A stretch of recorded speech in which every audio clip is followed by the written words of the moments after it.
তো সবকিছু মিলিয়ে আমার বেশ টিজারটা ইমপ্রেসিভ লেগেছে। টিজারটা কিন্তু খুবই বেশ ভালো লেগেছে আমার তো বেশ মানে এরা ইন্টারেস্ট গ্রো করেছে সিনেমাটার প্রতি। আর সোহিনী আর বিক্রমের জুটিটা খুব ভালো লাগছে। অমর সঙ্গী একটা ভূতের সিনেমার নামও হতে পারে। আচ্ছা, আমি যদি মরে যাই তুই চাইবি আমি ফেরত আসি? ওভারঅল অমর সঙ্গীর টিজারটা আমার বেশ ভালো লেগেছে। ছবিটা আসছে 31 জানুয়ারি।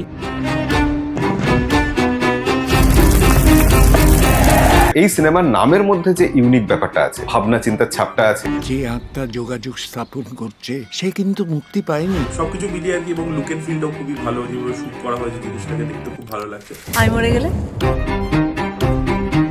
কনসেপ্টটা নতুনত্ব রয়েছে। বাংলাতে এরকম কনসেপ্টের রিসেন্ট টাইপে খুব একটা কাজ হয় না, হরর ঘটনাতে খুব একটা কাজ হয় না। যে এই সিনেমাটা হয়তো বক্স অফিসে বেরিয়ে যেতে পারে। এটাও প্রেমের গল্প, একটু অন্যরকম।